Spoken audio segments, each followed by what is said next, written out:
आज हमारे यहाँ पे करवा चौथ की पूजा हो रही है, तो आपको करवा चौथ की कहानी सुनाएंगे हमारे घर में होने वाली।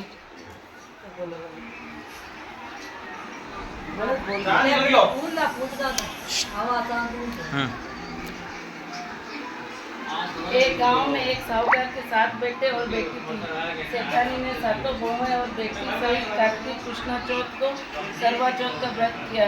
उस लड़की के भाई हमेशा अपनी बहन के साथ भोजन करते थे। उसी दिन भी भाइयों ने बहन को भोजन के लिए बोला, तो बहन बोली कि भैया आज मेरे करवा चौथ का व्रत है, इसलिए चांद उगेगा जब खाना खाऊंगी।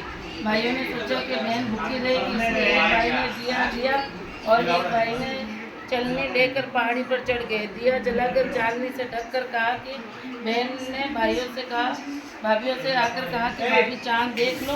तब भाभी बोली कि भाई जी ये तो चांद तुम्हारे लिए उगा है, तुम ही देख लो, हमारा चांद तो रात में ढकेगा। बहन खाना खाने लग गई।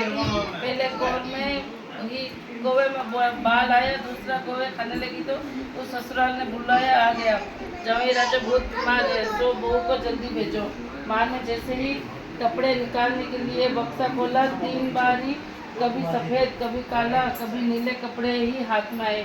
माँ ने एक सोने का सिक्का पल्ले से बांध दिया और कहा कि रास्ते में सबके पैर छूट जाना, जो भी तुझे अमर सुहाग की आशीष देवे उसको ही ये सोने का सिक्का देना और पल्ले से गांठ बांध लेना। रास्ते में सब औरतें भाइयों को सुख देखना की आशीष देती गई, किसी ने भी सुहाग की आशीष नहीं दी।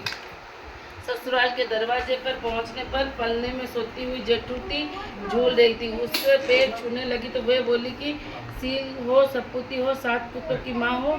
ये वाक्य सुनते हुए उसने जल्दी से सोने का सिक्का निकालकर उसे दे दिया और पल्ले से गांठ बांध ली। अंदर गई तो पति मरा पड़ा था।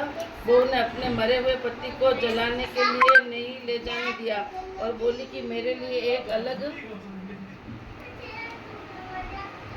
अलग से झोपड़ी बनवा दो और वहीं अपने मरे हुए पति को लेकर रहने लगी। रोज सासू बच्ची कुची ठंडी बासी रोटी दासी के साथ भेज देती और कहती जो मुर्दा सेवनी को रोटी दे आ। थोड़े दिन बाद माँ की तिल चौथ आई और बोली करवा पिला तो करवा पिला, भाइयों की पारी करवा पिले। दिन में चांद देखने वाली करवा पिला।